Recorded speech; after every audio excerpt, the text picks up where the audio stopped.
This here's the Maverick ES. It's a brand new wheel polishing machine brought to you by Maverick. This is the upgraded model.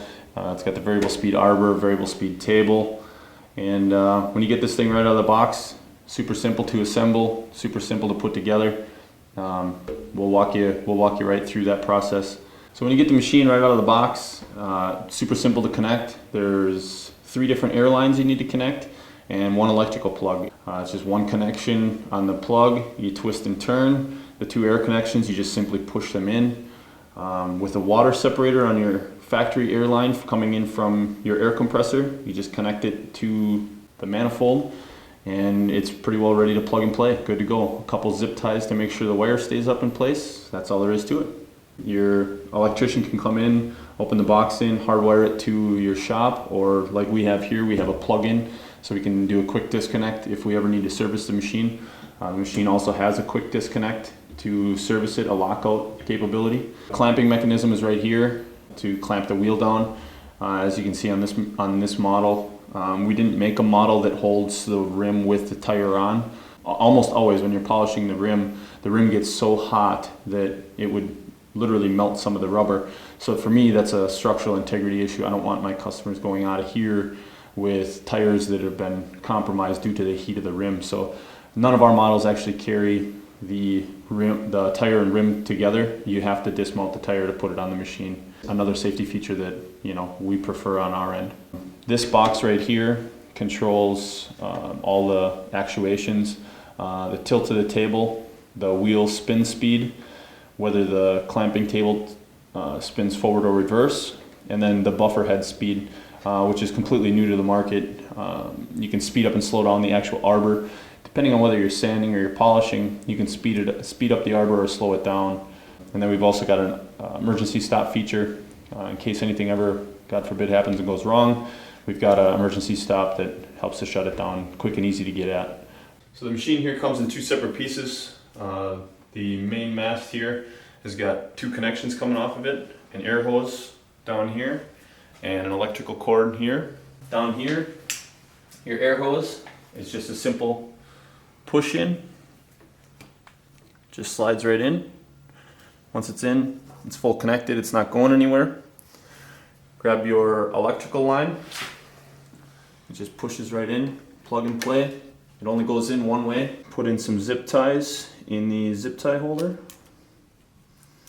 Slide the zip tie into place. Line up the zip tie inside of those lines. Cut off your excess.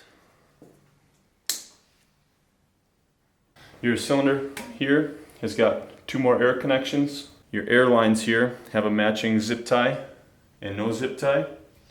The one with the zip tie pushes right in, same as down in the bottom. Once it's pushed in, it's locked in. Same thing on the other side. Hold the piece in, slide in. The further you push in, the more it clamps. And now we've got our plumbed in air line here. All we do is connect our air that we have coming from our air compressor. We've got ours on a retractable reel, but you can use just a hard wire. We just push it in, lock it in, and now we've got air to the table cylinder, and we've got an extra auxiliary output here. All right, this here is the all new designed buff setup. All your controls are right at hand level. This button here controls the tilt of the table. You can tilt it either up or down, whichever way you need it to move.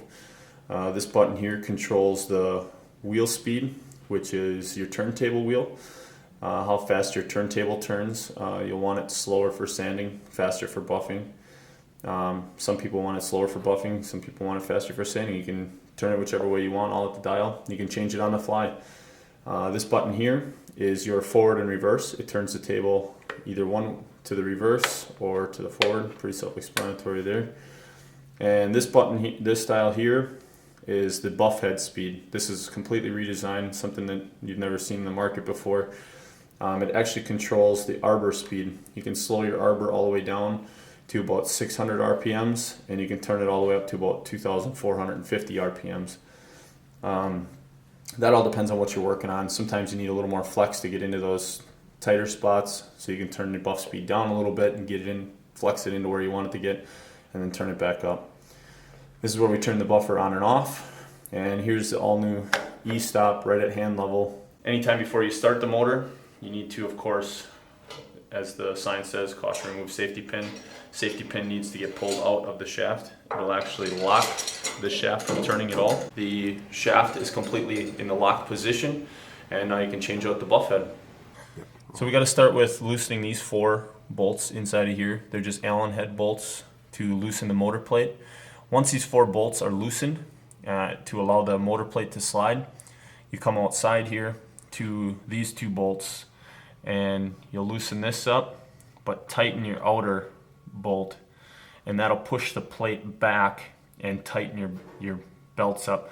Once you feel that the belts are tight, and make sure that it's square, as long as your plate that the motor is on here is parallel with the main body, your plate is tight and your belts are tight, then you will tighten these bolts back, the nuts back down, so that it holds it in that current position, and you will retighten the 4 bolts that are inside, and that'll keep your motor and belts tight in the position that it's at. As far as greasing the machine, there's 2 grease points here in the motor, one inside the plate, one outside. These only need to get greased once a year, once every 6 months to a year. These bearings here on the main drive shaft need to get greased fairly frequently. It all depends on how much you use it. If you're using it a lot every day like we do here, 20 to 50 wheels a day, you're going to want to grease this once a week. There's another one underneath the bell housing as well. That one won't need to get greased as much because it's the backside bearing, so that one just grease once a year when you grease your motor plate. On the turntable here, there's one greasable bearing there and another one on this side. You can grease those once every 2 to 5 years. You really doesn't need a whole lot of grease on that.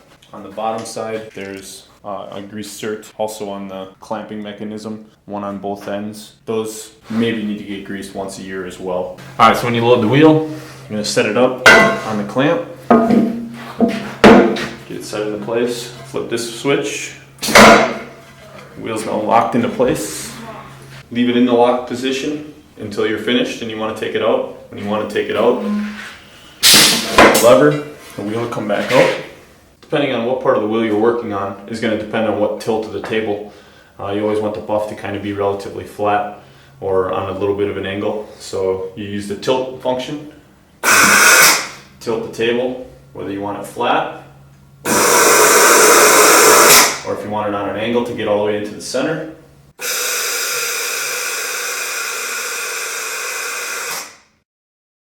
Now you'll tilt it forward or reverse. Right now it's running in the polish position or high gloss finish. You'll be polishing with the head of the buff. For sanding and first cut operations, you're going to be running in reverse. Some sanding operations you want to run forward. But now you can turn the table speed all the way down to just a crawl if you really want to get some deep sanding done. Or if you want to put some really high gloss finish on, you can turn the speed all the way up.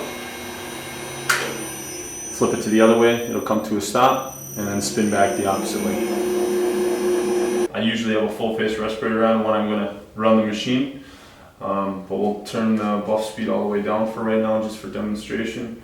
But you turn the machine on, it'll fire up. Right now we're at low speed, give or take 600 RPM. As you go to decide where you want to sand or polish, you will turn it up to whatever speed you want. Some people will just, as you get the hang of it and get it figured out where you want it, you'll just set the speed for whatever speed you're comfortable with, and you'll usually end up running that same speed. Me, for doing car wheels and stuff, I like to turn the speed down. Doing semi wheels, I like to keep the speed up. Just makes life a little simpler, one way or the other. There's a lot more versatility to being able to do the car wheels and the bike wheels versus doing the semi wheel. So now we can turn the speed up. Right now we're at about half, give or take about 12 to 1500 RPM. Take it out of the lock position here, out of the cradle. You can turn it up more. Now we're up to about 2000 RPM, 2200. There's full speed, 2400 RPM.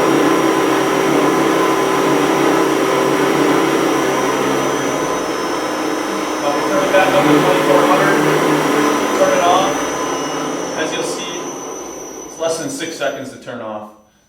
Alright, so the machine here has a built-in hook to keep it out of the way, out of the position where we can actually load the wheel a little easier.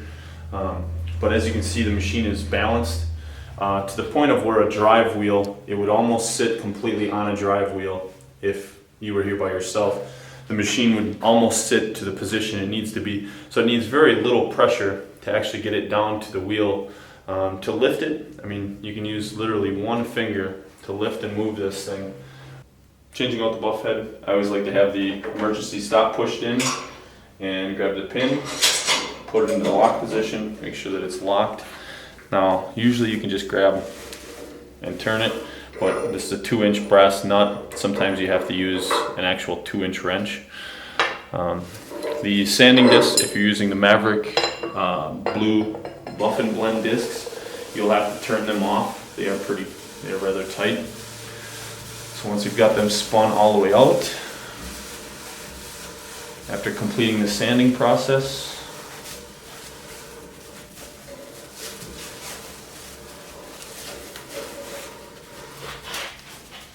you put them in a nice holder,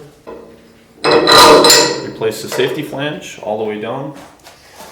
Now I personally like Maverick's 20-ply orange on the outside, 2 16-ply yellows, and then another 20-ply orange on the outer. It takes a little bit to get them pushed on because they need to get compressed your first time.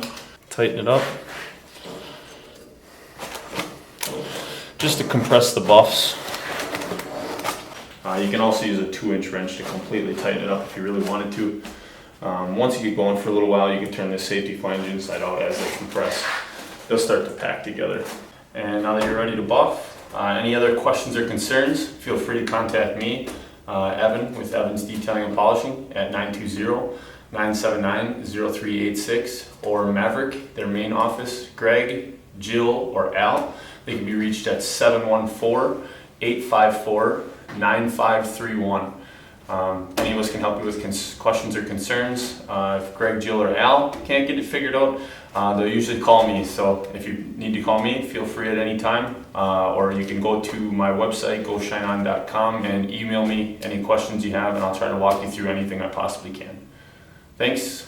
Get your shine on.